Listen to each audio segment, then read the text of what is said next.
जय भीम मित्र हो. सर्वप्रथम आपण मला या कार्यक्रमासाठी आमंत्रित केलेलं आहे, याबद्दल मी आपले सर्वांचे मनपूर्वक आभार मानतो. आज आपण डॉक्टर बाबासाहेब आंबेडकर मराठवाडा विद्यापीठ हे जे नामांतर झालं त्या नामविस्ताराचा, मागणी आपली नामांतराची होती, नामविस्तार झालेला आहे, तर त्या नामविस्ताराचा वर्धापन साजरा करतो आहे. त्यानिमित्तानं सर्वप्रथम मी आपणा सर्वांना मनपूर्वक शुभेच्छा देतो आणि या निमित्तानं मी माझे विचार, माझ्या भूमिका आपल्यासमोर मांडण्याचा प्रयत्न करतो.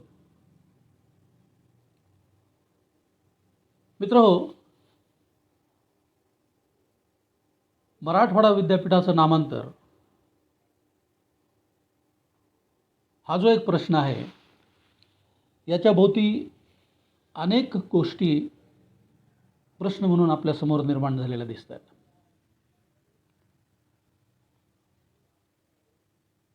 आणि त्या प्रश्नाचा आपल्याला टप्प्याटप्प्यानं विचार करणं भाग आहे. या प्रश्नाच्या संदर्भात सगळ्यात पहिली समस्या जी उत्पन्न होते ती अशी आहे की नामांतराची मागणी सर्वप्रथम कुणी केली. याच्या संदर्भात अनेक मतप्रवाह आहेत आणि त्या संदर्भामध्ये मला आपल्याला हेच सांगायचं आहे की त्याचा सुद्धा एक इतिहास आहे. या विद्यापीठाच्या स्थापनेसाठी जी समिती सरकारनं स्थापन केलेली होती, त्या समितीचे प्रमुख होते न्यायमूर्ती पळणिटकर. आणि या न्यायमूर्ती पळणिटकराच्या समितीमध्ये जे इतर लोक होते त्यात मिलिंदचे प्राचार्य आणि बाबासाहेबांचे जवळचे सहकारी प्राचार्य म भी चिटणीस हे सुद्धा एक सदस्य होते. तेव्हा नामांतराची पहिली मागणी किंवा नामांतराचा पहिला प्रयत्न किंवा या विद्यापीठाला बाबासाहेबांचं नाव मिळावं हा प्रयत्न विद्यापीठाच्या स्थापनेच्या वेळेसच प्राचार्य म भी चिटणीसांनी केलेला आहे. ही एक बाब.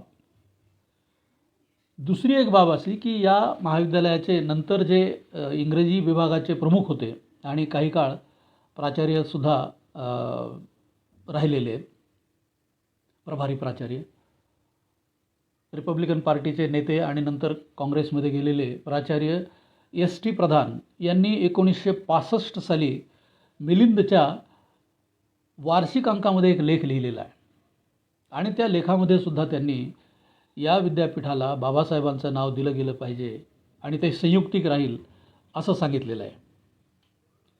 नंतरच्या काळामध्ये दोघांनी मागण्या केल्याचं आपल्याला लक्षात येतं.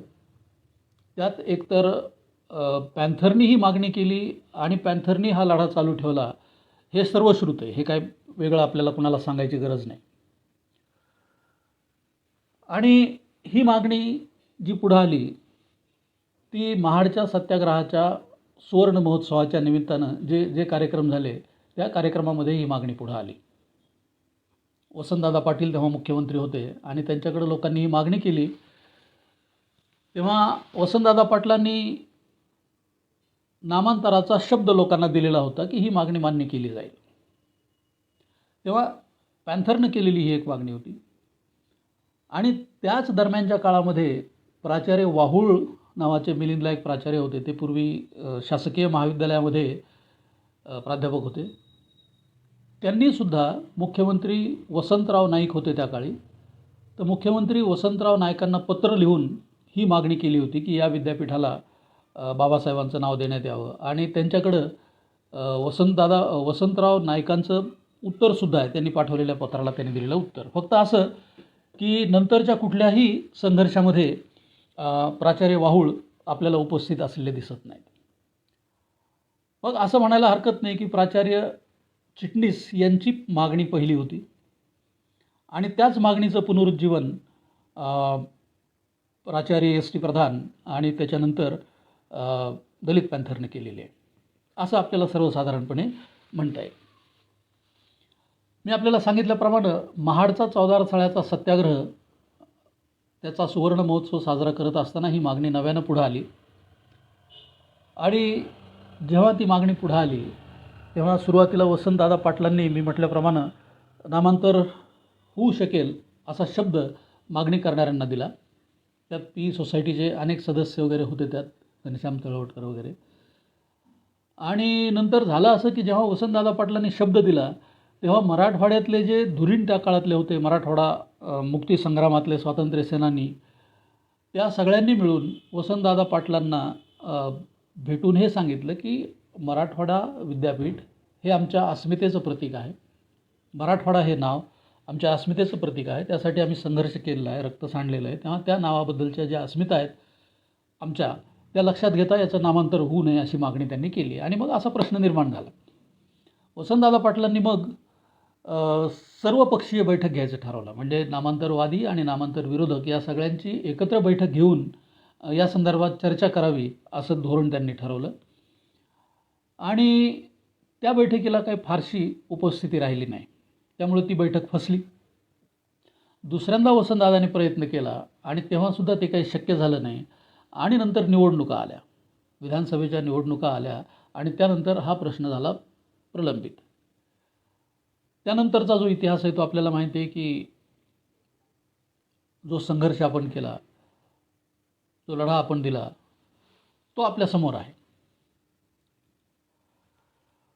मुद्दा असा की या लढ्यामध्ये काय काय घडलं याचं विश्लेषण होणं गरजेचं आहे. आपण नामांतराची मागणी केली होती, सरकारने नामविस्तार केला.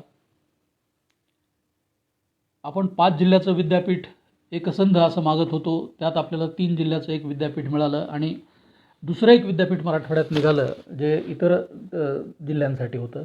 या अशा काही घटना त्याच्यामध्ये आपल्याला दिसतात. तर मित्रहो, हा संघर्ष सुरू झाला.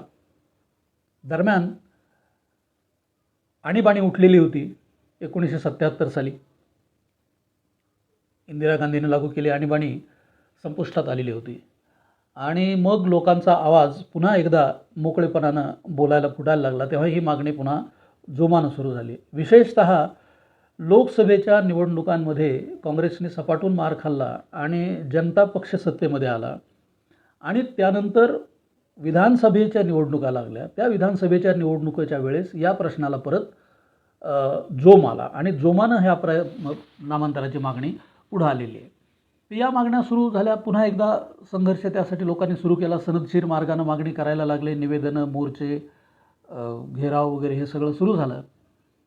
आणि सुरू झाल्याच्या नंतर झालं असं की महाराष्ट्रामध्ये काँग्रेसेतर सरकार आलं, ज्याचे मुख्यमंत्री हे शरद पवार होते. आणि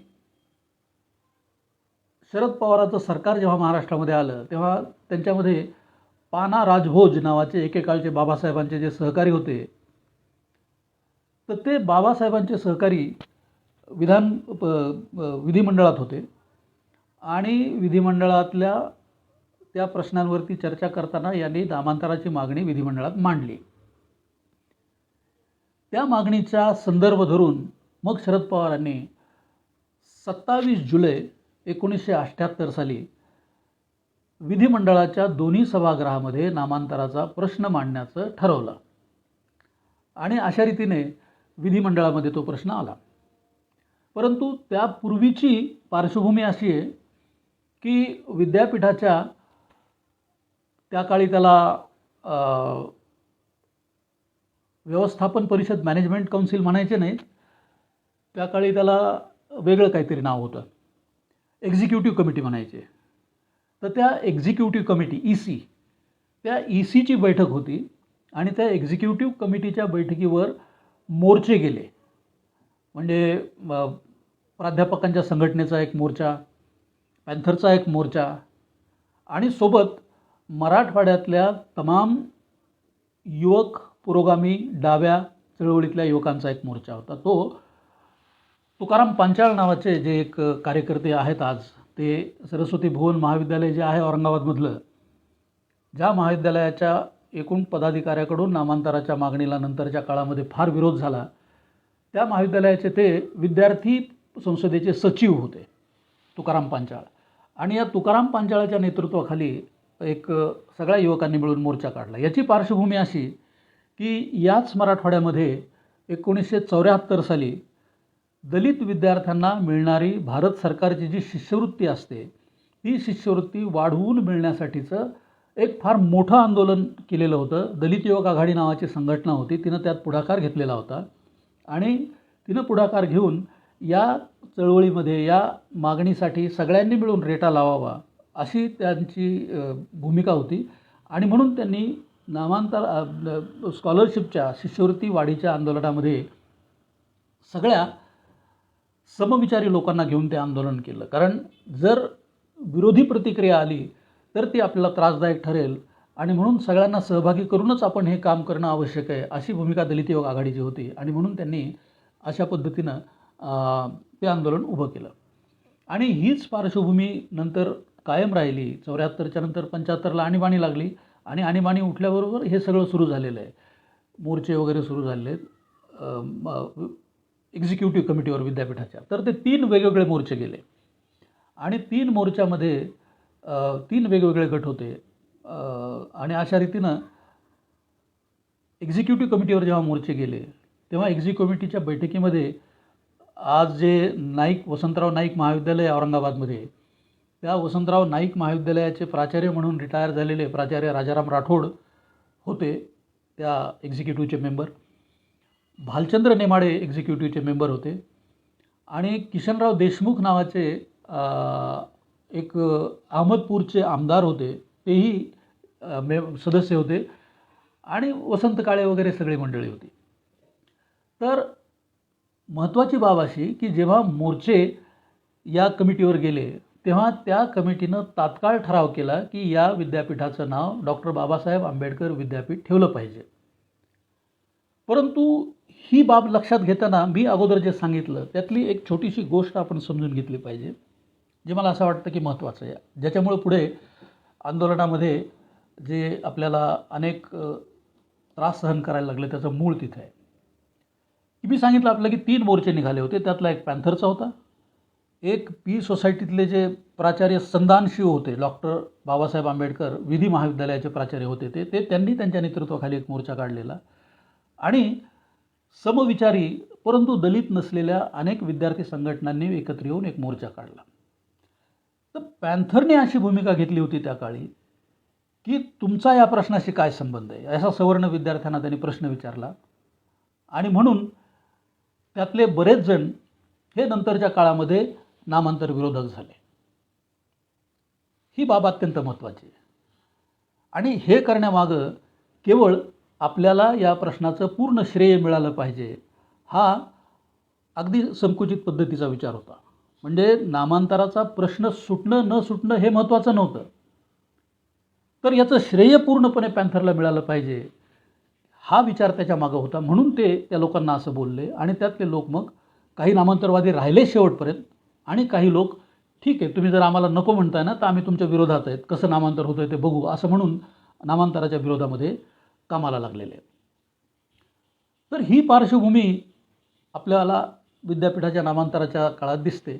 आणि जेव्हा एक्झिक्युटिव्ह काउन्सिलनं ठराव करून सरकारला पाठवला तेव्हा सरकारनं काही त्यावरती निर्णय घेतला नाही. परंतु त्यानंतर मी सांगितल्याप्रमाणे पाना राजभोजांनी विधिमंडळामध्ये ठराव मांडला की विद्यापीठाचं नामांतर झालं पाहिजे. आणि त्यावर विधिमंडळाचं संयुक्त अधिवेशन शरद पवारांनी घेतलं, आणि त्यामध्ये चर्चा झालेली आहे.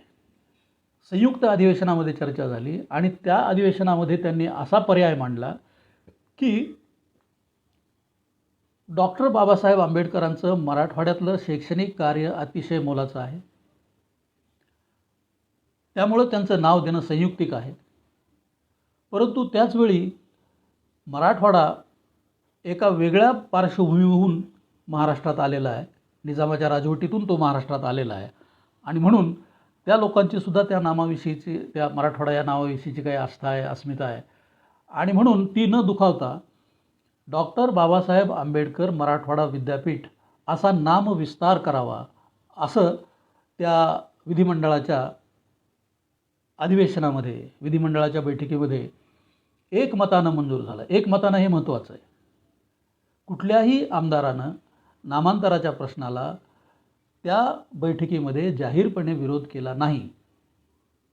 तर त्या सगळ्यांनी हे स्वीकारलं होतं की हा जो विचार समोर आलेला आहे की बाबासाहेब आंबेडकरांचं नाव द्यायचं आणि सोबत मराठवाडासुद्धा कायम ठेवायचं, याला सगळ्यांनी पाठिंबा दिलेला आहे.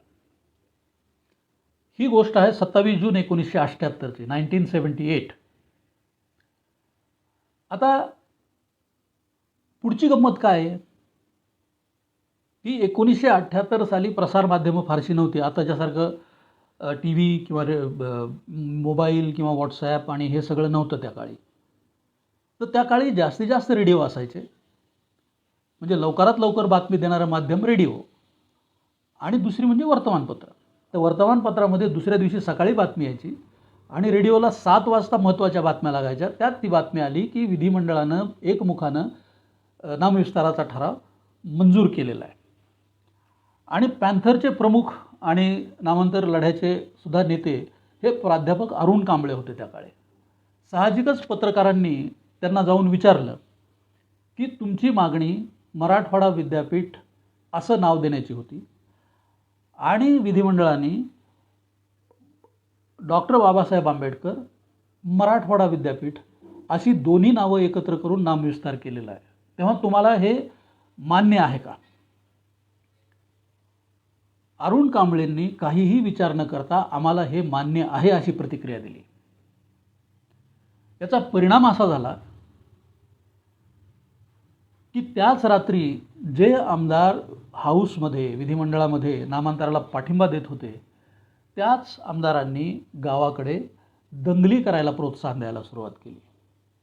याचं कारण असं होतं की नामांतर मागणारी जी संघटना होती ती एक पाऊल मागं सरकली, आणि जेव्हा ती एक पाऊल मागं सरकली तेव्हा इतरांना त्यांना पूर्णपणे मागे रेटण्याची संधी उपलब्ध झाली.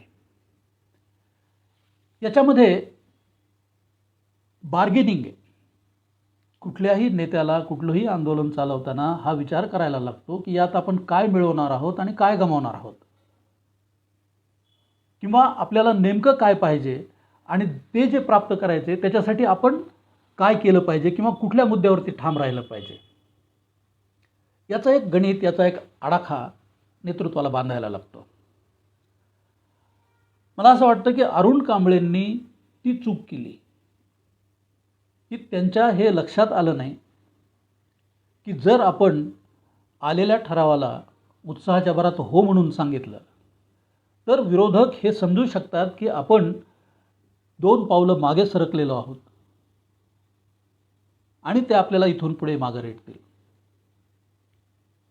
म्हणजे अगदी आपण बाजारामध्ये सुद्धा घासाघीस करतो आणि घासाघीस करून आपल्याला हव्या त्या किमतीवरती कुठलीही वस्तू विकत घेतो. ही घासाघीस कुठलाही धोरणी पुढारी, कुठलाही धोरणी नेता चळवळीमध्ये सुद्धा करत असतो. आणि मला असं वाटतं की ती दुसरी चूक झालेली आहे, ज्यामुळं नामांतराचा लढा हा प्रलंबित राहिला. जर मला असं वाटतं की अरुण कांबळेंनी त्या क्षणी सांगितलं असतं की आम्हाला असला बदल मंजूर नाही, आमची जी मागणी आहे तीच मागणी मंजूर झाली पाहिजे आणि त्याच पद्धतीचं नाव आम्हाला पाहिजे, असं जर त्यांनी त्या क्षणी बोलले असते, लावून धरलं असतं, तर माझं असं मत आहे की विरोधकांनी सुद्धा असं म्हटलं असतं की आम्ही जो विधान परिषदेमध्ये, विधानसभेमध्ये ठराव पास केलेला आहे त्याच्याप्रमाणेच नामांतर झालं पाहिजे. आणि मग नंतर पुढे जे 15 वर्ष संघर्ष करायला लागला तो संघर्ष टळला असता, किंवा मराठवाड्यामध्ये जो हिंसाचार झाला, लोकांची घरं जळाली, लोकांची जीविताला नुकसान पोचलं, हे सगळं टळलं असतं. परंतु ते झालं. आणि मग नामांतर विरोधकाचे जे नेते, त्यात प्रामुख्यानं गोविंदभाई श्रॉफ, अनंत भालेराव आणि ही सगळी आमदार मंडळी यांनी त्याच रात्री मराठवाडाभर बातम्या पसरवल्या आणि याला विरोध करायचं ठरवून दुसऱ्या दिवशी विरोध सुरू झाला. पहाटे दुसऱ्या दिवशीच नामांतराचा राग दलितांवर काढायला सुरुवात झाली. जेव्हा नामांतराची मागणी होत होती तेव्हा आंदोलनकर्त्यांना याचं भान नव्हतं असं नाही, कारण तेव्हासुद्धा लोकांनी उघड उघड धमक्या दिलेल्या आहेत. नांदेडला सदी महाजन नावाचे प्राचार्य होते आणि त्यांनी जाहीरपणे सांगितलं आहे की जर मराठवाड्याच्या नावामध्ये बदल झाला तर मराठवाड्यातली दलितांची शेवटची झोपडीसुद्धा आम्ही जाळू. किंवा औरंगाबादच्या बलवंत वाचनालयामध्ये नागरिकांची एक बैठक झालेली होती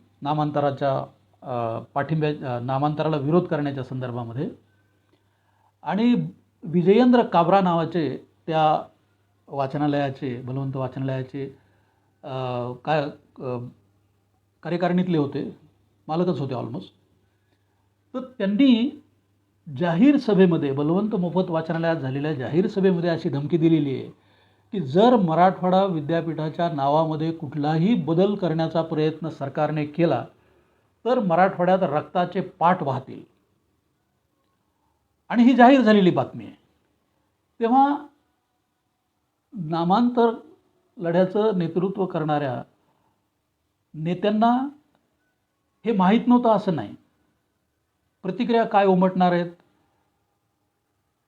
लोक काय पद्धतीनं वागू शकतात हे त्यांना माहीत नव्हतं असं नाही. परंतु तरीही मला असं वाटतं की त्या गोष्टीकडं दुर्लक्ष झालं आणि 28 जुलै 1978 सकाळपासून मराठवाड्यामध्ये हिंसाचाराचा आगडोंब उसळला. दलितांची घरं जाळली गेली. पोलिसांची मदत लोकांपर्यंत पोहोचू नये म्हणून पूल पाडले गेले, डिटोनेटर लावून पूल उद्ध्वस्त केले गेले, वाहनं बंद झाली, फायर ब्रिगेडच्या ज्या गाड्या असतात, अग्निशमक दलाच्या गाड्या, त्या जाळण्यात आल्या. आणि पूर्ण 10 दिवस मराठवाड्यामध्ये सरकार नावाची गोष्ट अस्तित्वात नव्हती अशी वस्तुस्थिती आपल्याला दिसून येते. कुठल्याही लढ्याचं नेतृत्व करणाऱ्या नेत्याला याचं सुद्धा आकलन असणं गरजेचं आहे की या लढ्याची किंमत आपण काय मोजणार आहोत. आणि मला असं वाटतं की तिथं चूक झालेली आहे आणि लोकांची जी भाषणं आधीची होती त्याकडं जरासं दुर्लक्ष झाल्यामुळं किंवा कानाडोळा केल्यामुळं त्यांना याचं भान आलं नाही. आणि तो जो एक आनंद होता की विधिमंडळानं ठराव पास केलेला आहे आणि आता नामांतर झालंच, या गैरसमजामुळं गाफील नेतृत्व सापडलं आणि दलित सबंध मराठवाडाभर त्यात भरडले गेले.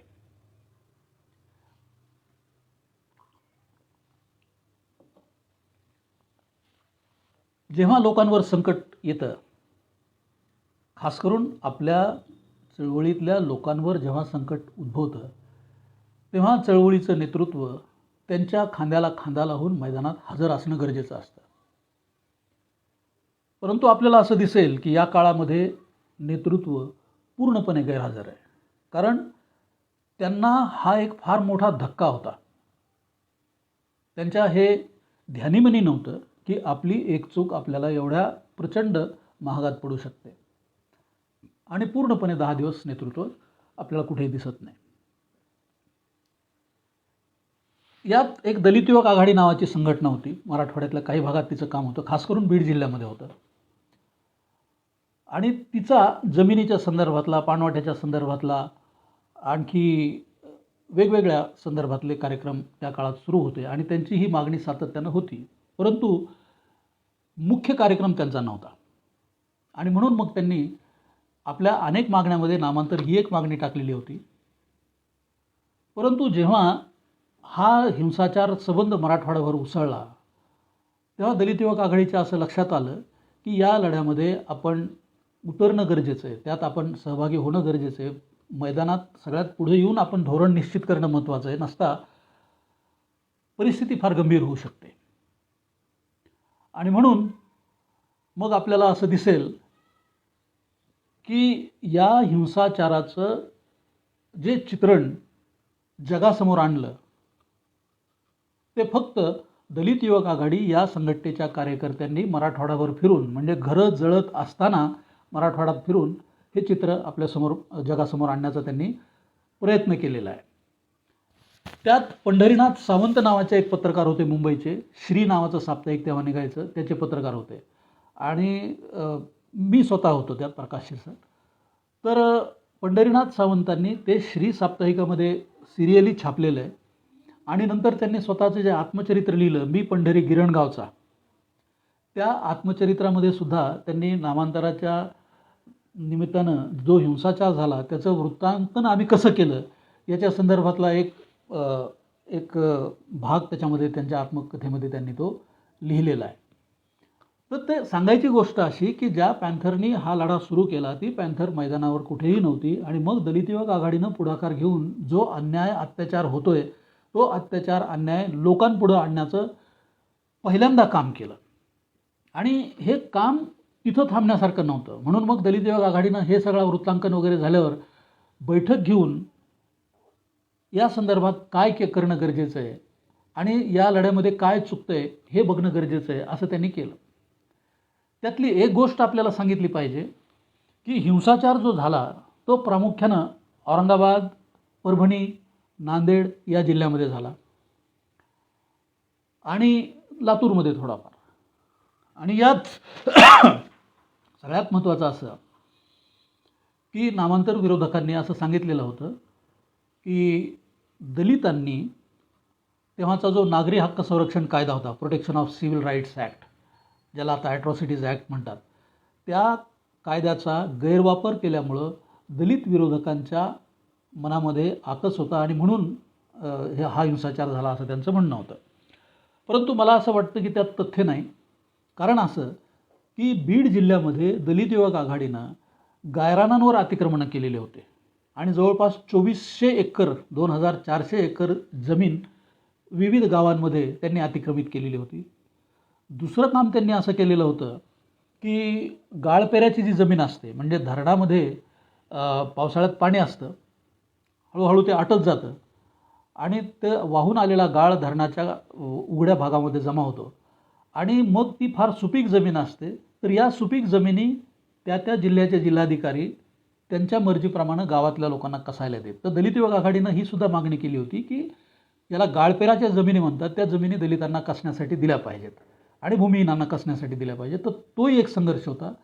आणि मग यामुळं दलितांनी जी कसायला काढलेली गायरानं होती त्याच्यावरती जनावरं चारणं किंवा त्यांची पिकं जाळणं, दलित युवक आघाडीने एक गाव एक पाणवठा कार्यक्रमात भाग घेतलेला होता. आणि या सर्व काळामध्ये अनेक गावांमध्ये दलित आणि दलितेतर असे संघर्ष निर्माण झाले होते. त्यातला एक मुख्य संघर्ष तर याचा होता, खळवट टिमगाव नावाचा. कारण अनेक गावांमध्ये असे संघर्ष होते. परंतु या खळवट टिमगाव या गावामध्ये जिल्ह्याचे जे मंत्री होते सुंदरराव सोळंके नावाचे, त्यांचा सख्खा भाचा भगवान आंभुरे नावाचा सरपंच होता. आणि या भगवान आंभुरेच्या विरोधामध्ये संघर्ष म्हणजे खुद्द सुंदरराव सोळंकेच्या विरोधामध्ये संघर्ष असं ते समीकरण होतं. आणि त्याच्या विरोधामध्ये लढून त्याला 6 महिने जेलमध्ये पाठवण्याचं काम दलित युवक आघाडीने त्या काळी केलेलं आहे.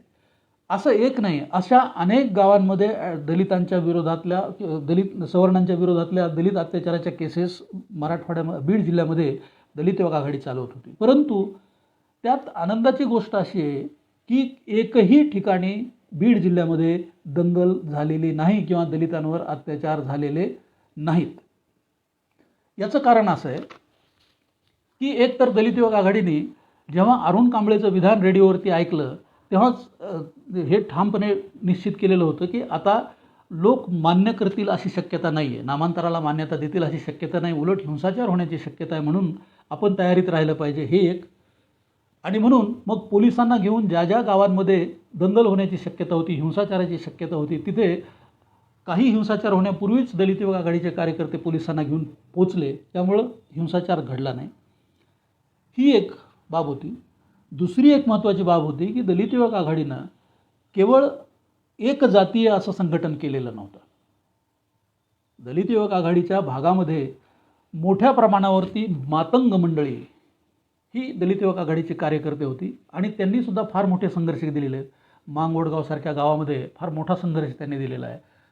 आणि निव्वळ ते नव्हतं, तर त्यानिमित्तानं ज्या जमिनी अतिक्रमित केलेल्या होत्या त्या जमिनीवरती सामुदायिक शेतीचे सुद्धा काही प्रोजेक्ट सुरू केलेले होते. तर या सगळ्याचा परिणाम म्हणून मातंग हे दलित युवक आघाडीच्या एकूण संघर्षामध्ये आघाडीवर होते आणि त्याचा परिणाम असा झाला की नवबौद्ध किंवा दलित हे एकटे पडले नाहीत, तर त्यांच्या सोबतीला मातंग लोक असल्यामुळे संख्या आपोआपच वाढलेली होती. आणि एकाला तुम्ही कोपऱ्यामध्ये नेऊन त्याच्यावरती अत्याचार करू शकता किंवा तो दुबळा पडू शकतो, परंतु जेव्हा दोन जाती एकत्रित लढण्यासाठी तयार असतात आणि त्याही समसंख्या असलेल्या, तेव्हा प्रतिकार हा थोडासा अवघड होतो. आणि या दोन कारणांमुळे दलितांवरती बीड जिल्ह्यामध्ये सवर्णांनी त्या काळी नामांतराच्या निमित्तानं अत्याचार केले नाही, हिंसाचार केले नाहीत,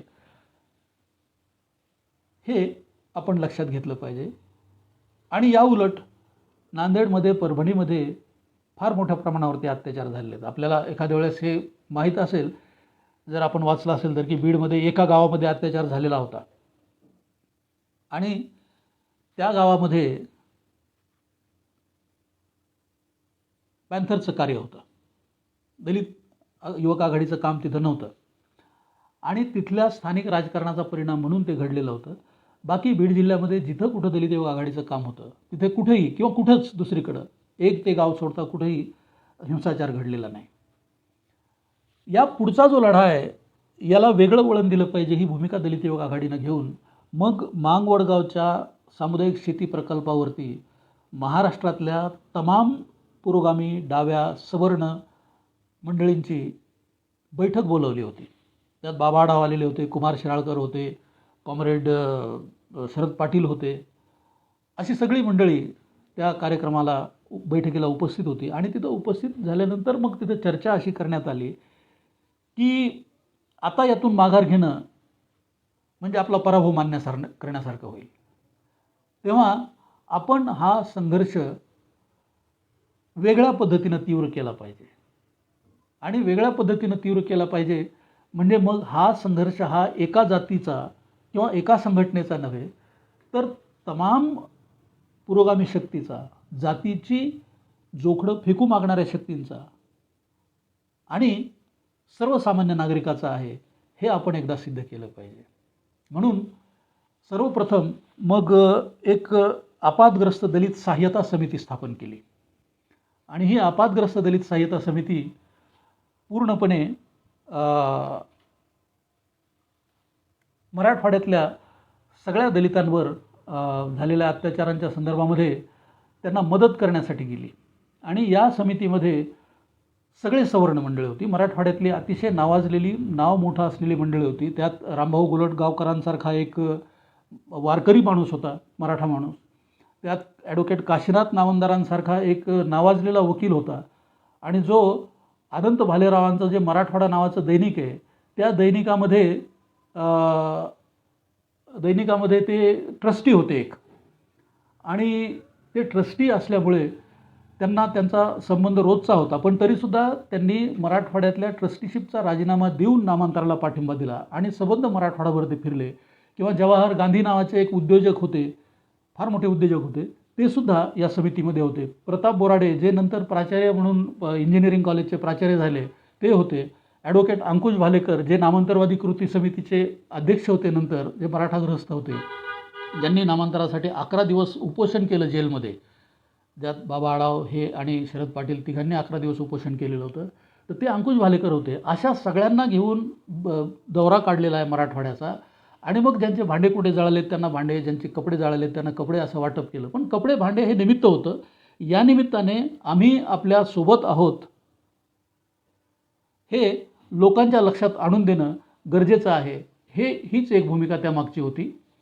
आणि मग या निमित्तानं या आपत्कालीन दलित सहाय्यता समितीनं मराठवाड्यातल्या आपत्कालीन दलितांची 2दा जाऊन भेट घेतली, 2 दौरे काढले. आणि त्या दरम्यान मग एक बैठक याला घेतली, मांगवडगावच्या सामुदायिक शेती प्रकल्पावरती जी बैठक मी आपल्याला सांगितलं ना, त्या बैठकीमध्ये या लढ्याचं पुढचं स्वरूप काय असावं याचा विचार करण्याचा एक कार्यक्रम घेण्यात आला.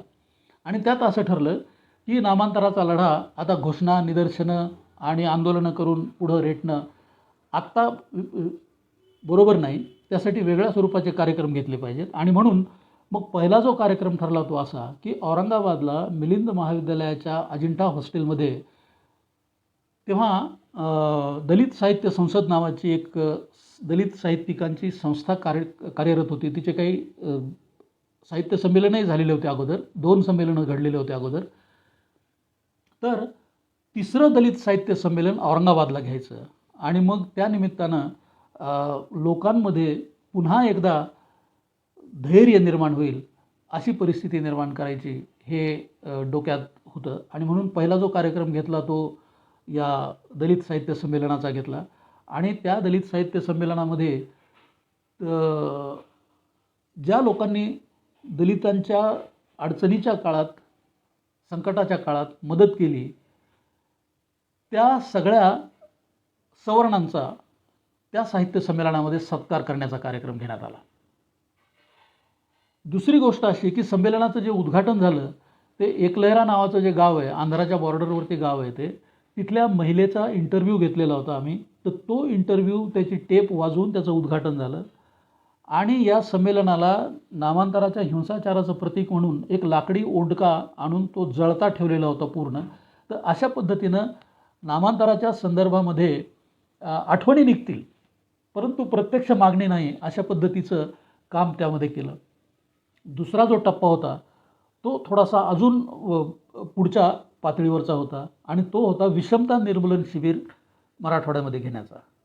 विषमता निर्मूलन शिबिर बाबा आढाव आणि त्यांचे सहकारी मिळून पूर्वीपासून घेत होते, परंतु मराठवाड्यामध्ये अजूनही ते शिबिर झालेलं नव्हतं. शिबिरं पुण्यातच व्हायची. तर मुद्दामहून जनार्दन वाघमारे नावाचे प्राचार्य, जनार्दन वाघमारे राजर्षी शाहू कॉलेजचे प्राचार्य होते आणि नंतर ते नांदेडच्या विद्यापीठाचे कुलगुरूसुद्धा होते. नांदेडला जे नंतर विद्यापीठ निघालं त्याचे ते कुलगुरू होते. तर तेव्हा ते प्राचार्य होते आणि त्यांनी ती जबाबदारी घेतली की लातूरला आम्ही हे संमेलन घेतो. आणि विषमता निर्मूलन समितीमध्ये त्या शिबिरामध्ये जातीच्या प्रश्नावरती जाहीर चर्चा झाली आणि नामांतराच्या प्रश्नावर सुद्धा जाहीर चर्चा झाली. आणि त्याच्यानंतरचा टप्पा असा ठरवलेला होता मांगवडगावच्या त्या बैठकीमध्ये की त्यानंतर नामांतराच्या संदर्भात मग प्रत्यक्ष कृतीला सुरुवात करायची. तर प्रत्यक्ष कृतीला सुरुवात काय होती, तर ठरलेलं असं होतं की 6 डिसेंबर 1979ला औरंगाबादच्या क्रांती चौकामध्ये महाराष्ट्रातल्या तमाम कानाकोपऱ्यातून लोकांनी यायचं आणि नामांतरासाठी सत्याग्रह करायचा. आणि त्याला बापूराव जगताप नावाचे मराठीचे प्राध्यापक होते, ते मराठा होते हे सांगणं मी गरजेचं मानतो, कारण ते या लढ्यामध्ये पूर्णपणे स्वतःला झोकून देऊन सहभागी झालेले होते. मोतीराज असतील, मोतीराज राठोड, हे आपले बापूराव जगताप, अंकुश भालेकर, श्रीराम जाधव, अशी अनेक मंडळी, मराठा मंडळी, बंजारा मंडळी या लढ्यामध्ये अतिशय तनमन धनानं सहभागी झालेली होती त्या काळामध्ये. आणि हे कशामुळं झालं, तर नंतर नामांतरवादी विद्यार्थी नागरी कृती समिती या नावानं एक संघटन उभं करण्यात आलं आणि त्याचे प्रमुख होते प्राचार्य मभी चिटणीस. त्यात बाबा दळवी किंवा मय दळवी नावाचे लोकमत या दैनिकाचे संपादक होते, तेही सहभागी होते. आणि अशा सगळ्यांच्या पुढाकारानं कार्याध्यक्ष होते अंकुश भालेकर. आणि या सगळ्यांच्या नेतृत्वाखाली नामांतरवादी विद्यार्थी नागरी कृती समिती या नावाची संघटना स्थापन करण्यात आली. आणि मग या समितीनं, या संघटनेनं पुढाकार घेऊन पुढचा लढा घ्यायचा असं ठरवला. तर त्या लढ्याच्या स्वरूपाबाबत त्यांनी असं ठरवलं होतं की 6 डिसेंबर 1979ला लाँग मार्च काढून आपापल्या ठिकाणाहून निघायचं आणि औरंगाबादच्या क्रांती चौकामध्ये येऊन सत्याग्रह करायचा नामांतरासाठी. परंतु ही घोषणा तिथेच नव्हती केलेली. ते ठरलं असं होतं की ही घोषणा करण्यासाठी 22 जुलै 1979ला औरंगाबादला परिषद घेऊन ही घोषणा करायची. म्हणजे टप्प्याटप्प्यानं आपल्याला असं दिसेल की जानेवारीमध्ये साहित्य संमेलन घेतलं, त्याच्यानंतर मार्चमध्ये विषमता निर्मूलन शिबिर घेतलं आणि जुलैमध्ये मग ही परिषद घेतली. वसंत भवन नावाचं महानगरपालिकेचं एक सभागृह होतं गुलमंडीवरती औरंगाबादला, ते आता मोडलेलं आहे, तिथं मोठा शॉपिंग कॉम्प्लेक्स करता येते. तर त्या वसंत भुवनमध्ये ही परिषद झाली 22 जुलै 1979ला. आणि तिथं अशी घोषणा करण्यात आली की नामांतराच्या मागणीसाठी 6 डिसेंबर 1979 रोजी महाराष्ट्रातल्या सर्व कानाकोपऱ्यातून लोक येतील आणि सत्याग्रह करतील, त्याला लाँग मार्च असं नाव देण्यात यावं. आणि आपल्या असं लक्षात येईल की या लाँग मार्चमध्ये वेगवेगळ्या ठिकाणाहून लोक अतिशय उत्साहानं, अतिशय स्फूर्तीनं सहभागी झालेले आहेत. अगदी टोकाटोकाचे लोक आपल्याला आलेले दिसतील त्याच्यामध्ये. निव्वळ महाराष्ट्रातूनच नाही, काही लोक गोंदिया चंद्रपूरहून आले, काही लोक धुळ्यावरून आले, काही लोक कोल्हापूरवरून तिकडून आले. आणि साहजिकच जे दूरचे लोक आहेत त्यांना अगोदर निघायला लागलं. म्हणूनच गडचिरोली, नागपूर, गोंदिया, चंद्रपूर अशा ठिकाणचे लोक अगोदर निघाले, कोल्हापूरकडचे लोक अगोदर निघाले. आणि त्यामुळं काही लोक स्वतःला नामांतराच्या लाँग मार्चच्या लढ्याचे प्रणेते असे म्हणतात, परंतु ती चुकीची माहिती आहे. नामांतराच्या लाँग मार्चचा जो लढा आहे याची भूमिका दलित युवक आघाडीनं सुरू केलेल्या सामुदायिक शेतीच्या मांगवडगावच्या प्रकल्पावरती ठरलेली भूमिका आहे. आणि त्यानुसार 22 जुलैला 1979ला परिषदेत ते वसंत भवनमध्ये परिषद घेऊन त्यात ती घोषणा करण्यात आली आणि पुढं त्याचं आंदोलन झालं. तर मित्रहो, या पद्धतीनं हा लढा असा पुढे पुढे मग सर्वाच्या सहकार्यानं सर्वांना सहभागी करून घेऊन विकसित करण्यात आलेला आहे. आणि तो लढा पुढे आपल्याला लक्षात येईल की हा सार्वत्रिक महाराष्ट्रातल्या सगळ्यांचा लढा ठरलेला आहे. आणि म्हणूनच मग ते जे दलितेतर या लढ्यामध्ये सहभागी होते त्यांना महाराष्ट्रभरच्या लोकांनी नावं ठेवली. नामांतर विरोधकांनी बाबा आढावाला बाबा आढाव झगडा बढाव असं म्हणायचे किंवा बाकीच्यांनाही नावं ठेवायचे. परंतु या लोकांनी नामांतरासाठी जेव्हा ते जेलमध्ये डांबलेले होते, आर्थर रोड जेलमध्ये, त्यांनी 12-12 दिवसाचं उपोषण केलेलं आहे. आणि ही सगळी अदलित मंडळी होती. आणि या अदलित मंडळीला एकत्र करून नामांतरासाठी दलितांच्या मागं त्यांची शक्ती उभा करण्याचं काम हे या नामांतरवादी विद्यार्थी नागरिक कृती समितीनं त्या काळी केलेलं आहे. आणि याचा परिणाम म्हणून पुन्हा एकदा दलितांच्या विरोधामध्ये अशी दंगल वगैरे करण्याचं धाडस कुणालाही झालं नाही, हे देखील आपल्या लक्षात येईल. नंतर आपल्याला माहिती आहे की मग बाकी हा लढा अतिशय लोंबकळत गेला, अतिशय प्रलंबित झाला. आणि त्या काळामध्ये अनेकांनी 30-35 लोकांनी आत्महत्या केलेल्या आहेत. नामांतराला विरोध होतो आहे, नामांतराची मागणी मंजूर होत नाही यासाठी गौतम वाघमारे सगट पॅन्थरच्या 30-35 लोकांनी महाराष्ट्रामध्ये आत्महत्या केलेल्या आहेत. त्यात अगदी 17-18 वर्षाच्या मुलींनीसुद्धा विदर्भात आत्महत्या केल्या आहेत.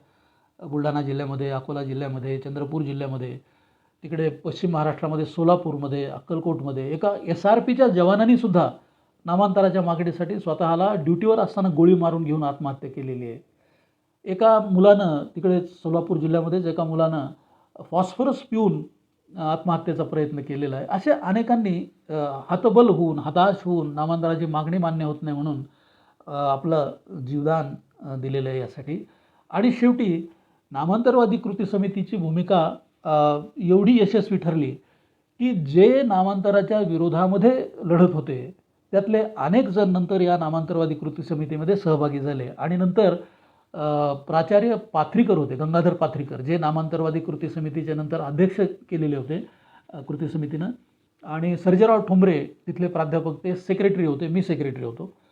आणि बापूसाहेब काळदाते वगैरे या सगळ्या मंडळींना एकत्र करून मग तो विरोध कसा आपल्याला शमवता येईल यासाठी प्रयत्न केले गेले एका दिशेनं.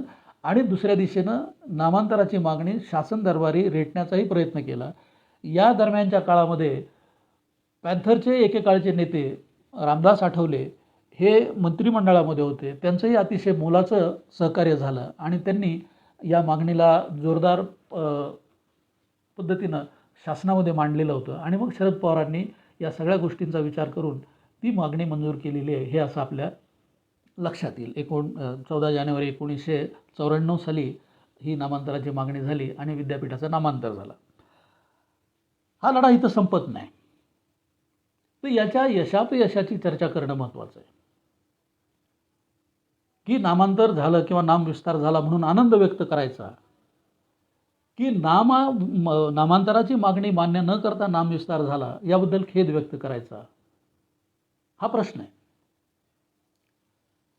आपली मागणी होती नामांतराची, मंजूर झालं नामविस्तार.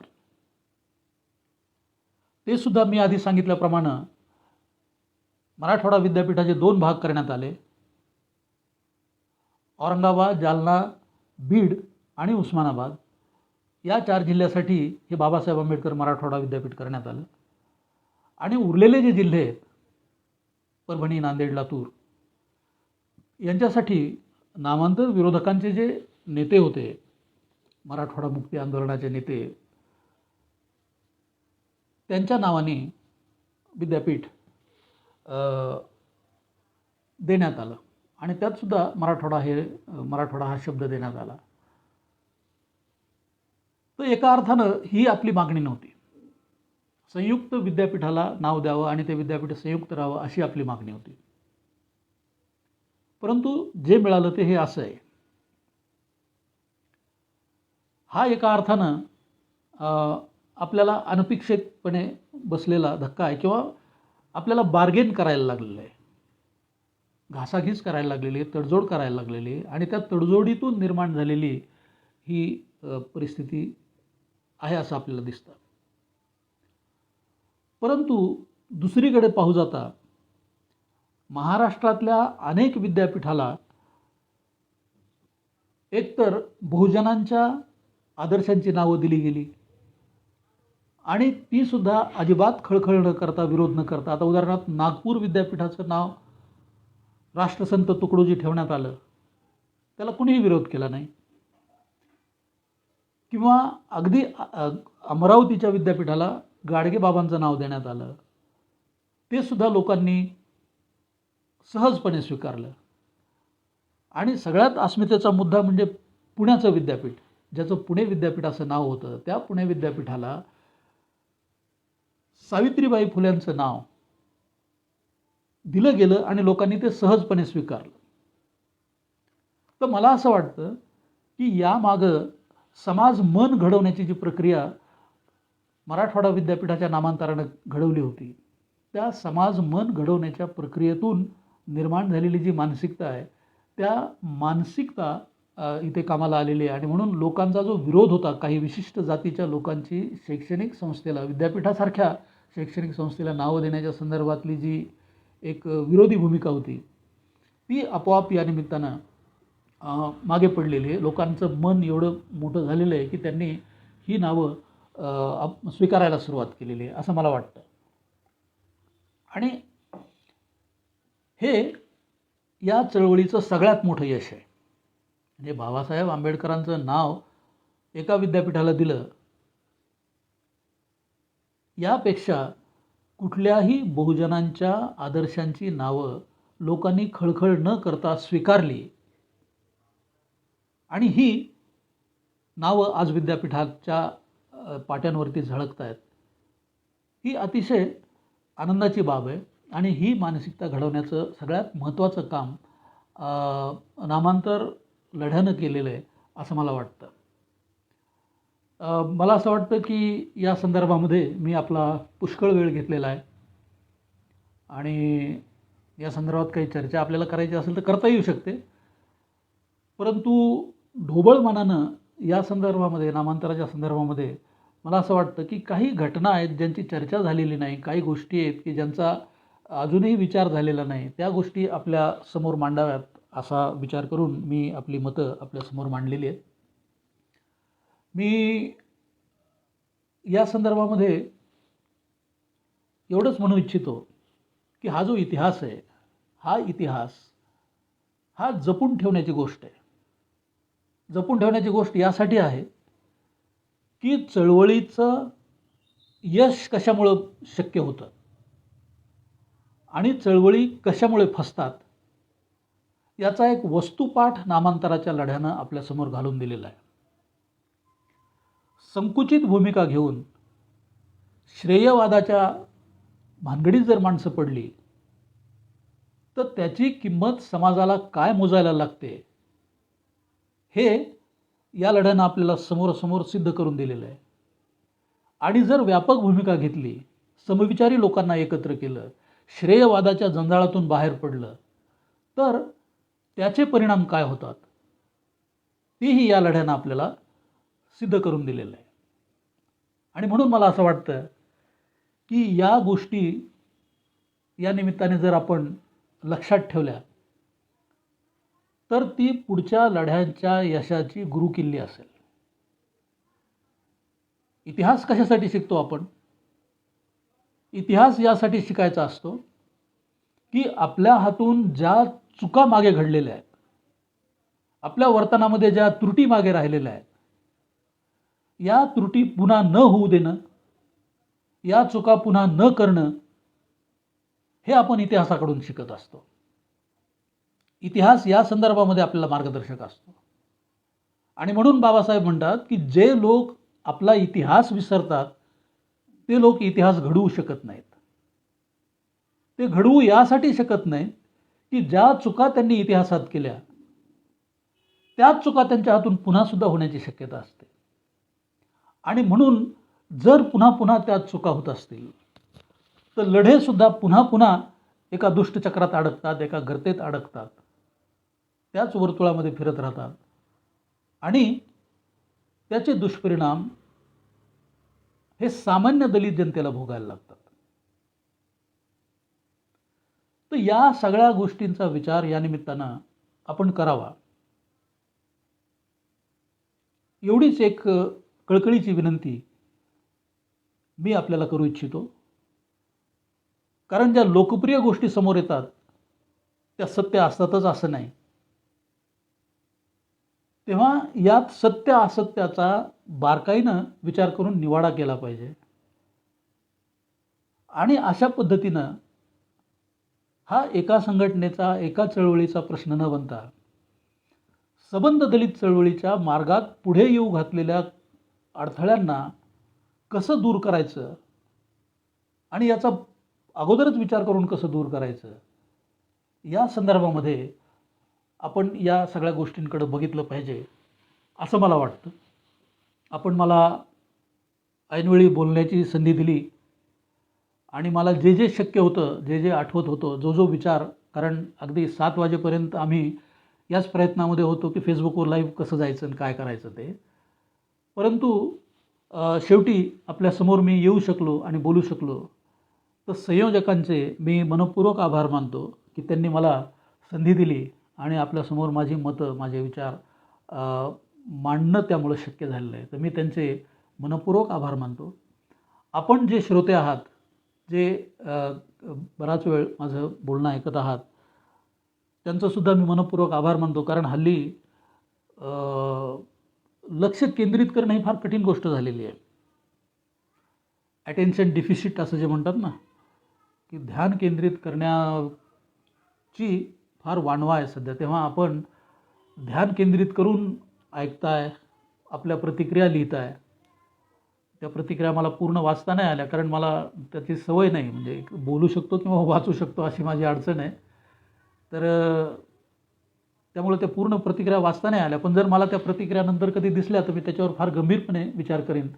आणि अशा पद्धतीनं आपण मला ऐकलं याबद्दल मला अतिशय आनंद आहे. मी आपल्या सर्वांचे मनपूर्वक आभार मानतो आपण वेळ दिला त्याबद्दल.